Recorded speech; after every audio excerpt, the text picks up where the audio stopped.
नमस्कार दोस्तों, आपका स्वागत वास्तु सफर चैनल पर। जय श्री कृष्ण, राधे धे।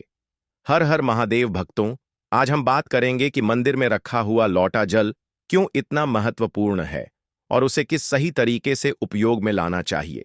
साथ ही हम यह भी जानेंगे कि मंदिर में लौटा किस धातु का होना चाहिए, क्या पीतल, तांबा या कुछ और। कई लोग इस बारे में अनजाने में गलतियां कर देते हैं और बाद में उन्हें पछताना पड़ता है। इस वीडियो में हम आपको बताएंगे कि इन गलतियों से कैसे बचें, क्योंकि इससे नुकसान हो सकता है। मंदिर में एक लौटा जल हमेशा सही तरीके से रखना चाहिए। अब बात करते हैं घर के दीपक की। क्या आपको तांबे, लोहे, पीतल, कांसे, स्टील या मिट्टी का दीपक रखना चाहिए? सही दीपक का चुनाव ना करने पर भी घर में परेशानियां आ सकती हैं और दीपक की बाती का चुनाव भी जरूरी है।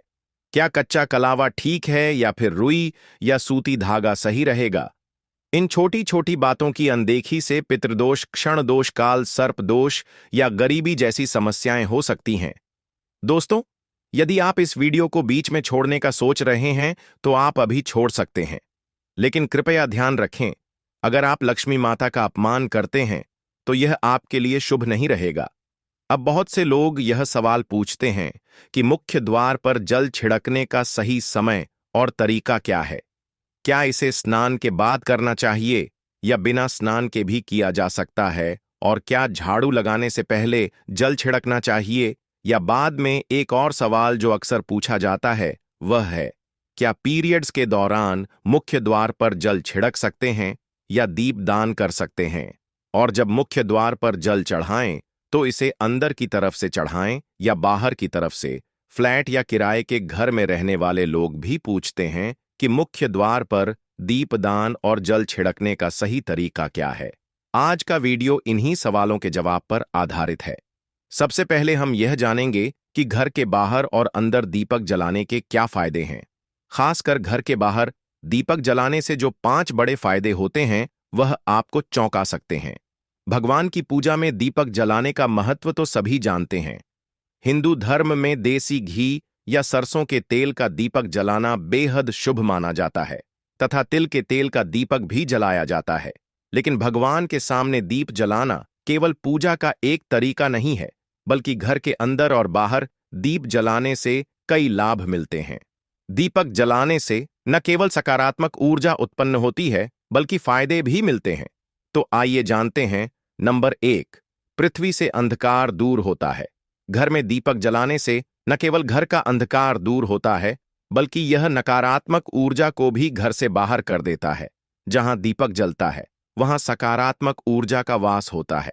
स्वाभाविक है कि जहां सकारात्मक ऊर्जा होगी वहां भगवान का भी वास होगा। इसलिए शाम होने से पहले दीपक जलाना शुभ माना जाता है। तेल से जलने वाले दीपक का असर उसके बुझने के बाद भी आधे घंटे तक बना रहता है, जबकि शुद्ध देसी घी का दीपक वातावरण को करीब 4 घंटे तक सकारात्मक रखता है। नंबर 2, दीपक जलाने का वैज्ञानिक लाभ। जब घर में शुद्ध घी या सरसों के तेल का दीपक जलता है तो उसके धुएं से घर के माहौल में सात्विकता आती है।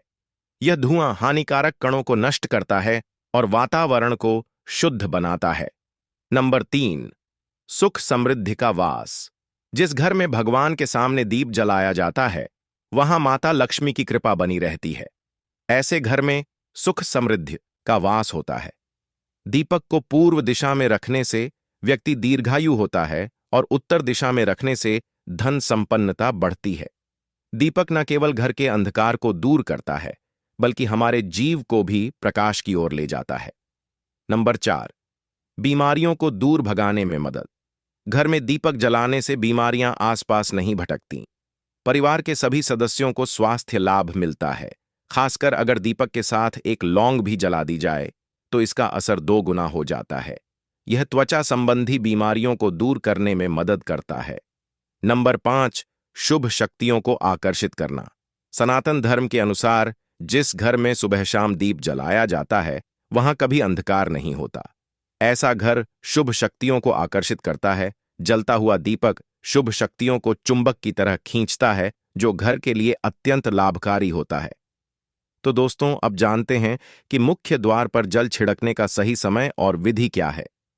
अगर आप मुख्य द्वार पर जल चढ़ाते हैं तो आपको यह ध्यान रखना है कि जल को रात में सोने से पहले एक पात्र में भरकर रखना चाहिए।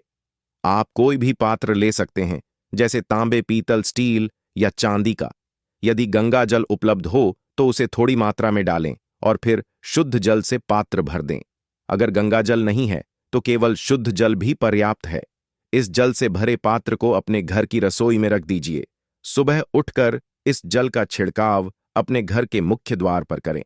मुख्य द्वार पर सुबह सबसे पहले छिड़का गया जल घर की सभी समस्याओं को दूर करता है। यदि आप नकारात्मक ऊर्जा, मानसिक परेशानी, आर्थिक तंगी या वास्तु दोष से परेशान हैं, तो यह उपाय आपकी मदद करेगा। रसोई में रखा जल मुख्य द्वार पर छिड़कने से आपके घर की परेशानियां समाप्त हो सकती हैं। यह उपाय न केवल वास्तु दोष और पितृदोष को समाप्त करता है, बल्कि तंत्र मंत्र या बुरी नजर के प्रभाव को भी खत्म करने में सहायक है। इस उपाय को नियमित करने से घर में सुख समृद्धि बनी रहती है और बीमारियों से भी मुक्ति मिलती है। आपको यह जल सूर्योदय से पहले मुख्य द्वार पर छिड़कना चाहिए। अगर सूर्योदय के बाद आप मुख्य द्वार को अन्य जल से धोना चाहे तो यह कोई समस्या नहीं है, लेकिन यह विशेष जल सूर्योदय से पहले ही छिड़क दिया जाना चाहिए। अब कई लोग पूछते हैं कि क्या यह जल छिड़कने से पहले स्नान करना जरूरी है या बिना स्नान किए भी इसे किया जा सकता है। देखिए, जो जल हम सुबह मुख्य द्वार पर छिड़क हैं वह एक महत्वपूर्ण उपाय है। इसे स्नान करने के बाद करना आवश्यक नहीं है। सुबह जल्दी उठे, सबसे पहले रसोई में जाएं और पहले से रखे जल को लेकर मुख्य द्वार पर जाएं। मुख्य द्वार खोलें और इस जल का छिड़काव करें। जल छिड़क समय अपने पितरों और मां लक्ष्मी का ध्यान जरूर करें। ऐसा कहा जाता है कि सुबह सुबह मां लक्ष्मी हर घर के द्वार पर आती हैं।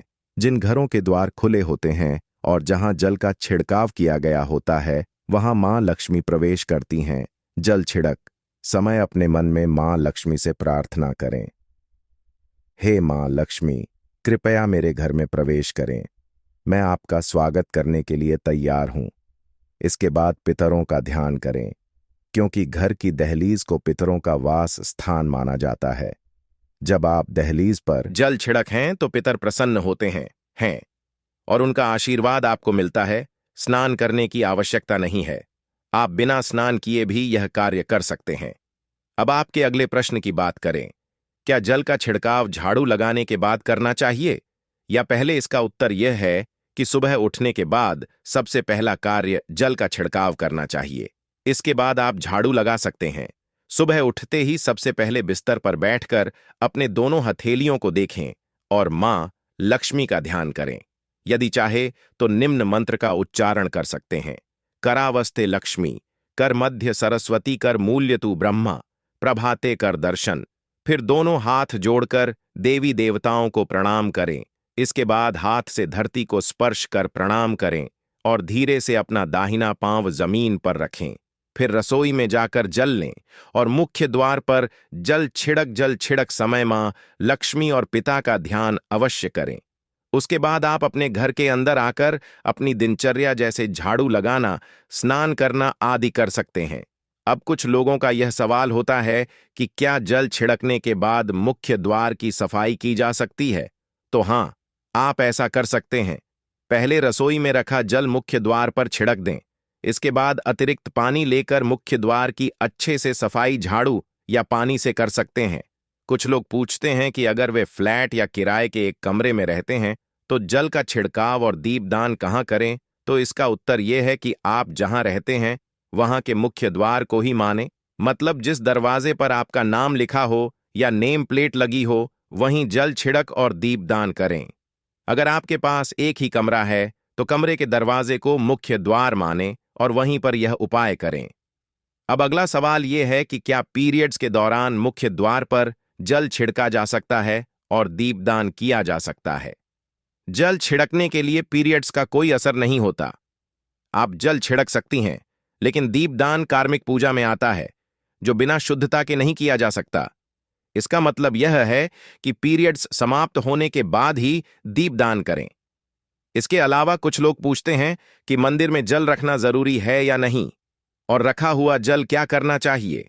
तो शास्त्रों के अनुसार घर के मंदिर में एक लोटा जल रखना बहुत जरूरी है। जल ऊर्जा को संचित करता है। जब आप पूजा करते हैं, मंत्र जपते हैं या भगवान से प्रार्थना करते हैं, तो इन सभी की ऊर्जा उस जल में समाहित हो जाती है। यही कारण है कि मंदिर में जल रखना आवश्यक है।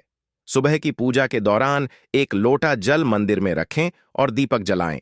यह अग्नि और जल के संतुलन का प्रतीक है। पूजा के बाद इस जल का उपयोग शुभ कार्यों में करें, जैसे पौधों में डालना या घर में छिड़काव करना। यह सकारात्मक ऊर्जा को बढ़ाता है। सुबह की पूजा के समय हम मंदिर में जल रखते हैं। अगली सुबह जब आप पूजा करने जाते हैं, तो सबसे पहले उस जल का उपयोग करें। आप पूरे घर में उस जल का छिड़काव कर सकते हैं। यह जल आपके घर को शुद्ध करता है, क्योंकि यह सकारात्मक ऊर्जा से भरा होता है। इससे कई बीमारियां भी दूर हो जाती हैं और घर में नकारात्मक ऊर्जा का प्रवेश नहीं होता। अगर आप नियमित रूप से इस जल का छिड़काव करते हैं, तो आपके घर की समस्याएं धीरे धीरे खत्म हो जाती हैं। कभी कभी लोग यह शिकायत करते हैं कि दवाइयां असर नहीं करती। ऐसे में अगर दवाइयों के साथ साथ रोगी को इस जल से पानी दिया जाए, तो दवाइयां जल्दी असर करने लगती हैं। अगर आप चाहते हैं कि माता लक्ष्मी की कृपा सदैव आप पर बनी रहे, तो इस पावन उपाय को अवश्य अपनाएं। लेकिन उससे पहले एक छोटा सा निवेदन है। अगर आपको यह जानकारी उपयोगी लगे, तो हमारे चैनल वास्तु सफर को सब्सक्राइब करें, वीडियो को लाइक करें और कमेंट बॉक्स में जय लक्ष्मी माता जरूर लिखें। ऐसा करने से न सिर्फ आपकी आस्था और विश्वास मजबूत होगा, बल्कि यह सकारात्मक ऊर्जा भी उत्पन्न करेगा। अब चलिए उस अद्भुत उपाय को जानते हैं जो आपकी किस्मत के दरवाजे खोल सकता है। सबसे पहले आपको अपने घर के उस स्थान की पहचान करनी है जहां से चींटियां निकलती हैं। यह स्थान बहुत खास होता है और इसे पारंपरिक रूप से कीड़ी नगर कहा जाता है। यह जगह कोई भी हो सकती है। आपके आंगन का एक कोना, बगीचे का हिस्सा या कोई दीवार के पास की दरार। जब आप इस स्थान को चिन्हित कर लें, तो अगला कदम यह है कि अपने घर के पास स्थित किसी पीपल के पेड़ के पास जाएं। अब आपको बाजार से एक चीज लेकर आनी है, सतजा। यह चींटियों के लिए एक खास प्रकार का आहार होता है, जो आमतौर पर किराने की दुकानों में आसानी से मिल जाता है। सतजा को खरीदकर घर लाएं और हर सुबह उस स्थान के आसपास छिड़क दें जहां से चींटियां निकलती हैं। इस क्रिया को नियमित रूप से करना है। इसके बाद जब भी आप समय निकाल सकें, पीपल के पेड़ के पास फिर से जाएं। पीपल के पेड़ के चारों तरफ एक छोटी सी चौकी या डोली बनी होती है, जो धार्मिक दृष्टि से अत्यंत पवित्र मानी जाती है। वहां जाकर भी सतजा रख दें। ऐसा करते समय अपने मन में श्रद्धा और विश्वास बनाए रखें, क्योंकि आपकी नीयत जितनी पवित्र होगी, परिणाम उतने ही बेहतर होंगे। धीरे धीरे आप स्वयं देखेंगे कि आपके रुके हुए काम बनने लगे हैं। जीवन में नई ऊर्जा का संचार हो रहा है और आर्थिक स्थिति भी सुधर रही है। यह उपाय सिर्फ एक धार्मिक क्रिया नहीं, बल्कि प्रकृति और विश्वास का अद्भुत मेल है। अब जानते हैं दूसरे उपाय के बारे में, जो उतना ही प्रभावशाली और सरल है। इसके लिए आपको एक साबुत नारियल लेना है। उस नारियल को 2 बराबर हिस्सों में काट लें। अब दोनों टुकड़ों के भीतर सतजा भर दें। इसके साथ ही 1 रुपए का सिक्का भी उसमें रखें। यह सिक्का विशेष रूप से शुभ संकेत के रूप में काम करता है। अब आपको अपने घर में उस स्थान पर जाना है जिसे आपने पहले कीड़ी नगर के रूप में पहचाना था। उस जगह से थोड़ी दूरी, लगभग आधा फुट पर हल्की सी मिट्टी खोदें और नारियल के उन दोनों टुकड़ों को वहीं दबा दें। यह ध्यान रखना आवश्यक है कि यह क्रिया सुबह के समय ही करें, जब चींटियां निकलना शुरू नहीं हुई हो। जैसे ही चींटियां निकलना शुरू करेंगी, वे उस सतजा और सिक्के वाले नारियल की ओर आकर्षित होंगी। यह दृश्य न केवल देखने में अनोखा होता है, बल्कि यह भी संकेत देता है कि आपके जीवन में कुछ शुभ होने जा रहा है। जैसे जैसे चींटियां उस नारियल से सतजा खाती जाएंगी, वैसे वैसे आपके जीवन की बाधाएं दूर होती जाएंगी और सफलता के रास्ते खुलने लगेंगे। इस उपाय को करने में कोई विशेष सामर्थ्य या संसाधन की आवश्यकता नहीं है। यह पूरी तरह से सरल, सुलभ और सच्चे मन से किया गया उपाय है। इसे करते समय मन में श्रद्धा और विश्वास होना अत्यंत आवश्यक है। यह उपाय मैंने एक प्रसिद्ध गुरुजी की कथा में सुना था, जो सदियों से प्रचलित है। उन्होंने इस उपाय को चमत्कारी बताया और बहुत से लोगों के जीवन में इसका प्रभाव देखा गया है। यदि आप चाहें तो इस उपाय को अपने मित्रों और परिवारजनों के साथ भी साझा कर सकते हैं ताकि वे भी इसका लाभ उठा सकें। यह सिर्फ एक धार्मिक प्रक्रिया नहीं, बल्कि आपके जीवन में सकारात्मक बदलाव लाने का माध्यम है। आखिर में, यदि आपको यह जानकारी उपयोगी और लाभदायक लगी हो, तो कृपया हमारे चैनल वास्तु सफर को सब्सक्राइब करें, वीडियो को लाइक करें और नीचे कमेंट बॉक्स में जय लक्ष्मी माता अवश्य लिखें। ऐसा करने से न सिर्फ आपका आभार व्यक्त होगा, बल्कि यह ऊर्जा और विश्वास की एक श्रृंखला भी बनेगी जिससे अधिक से अधिक लोग लाभान्वित हो सकें। राधे राधे, धन्यवाद।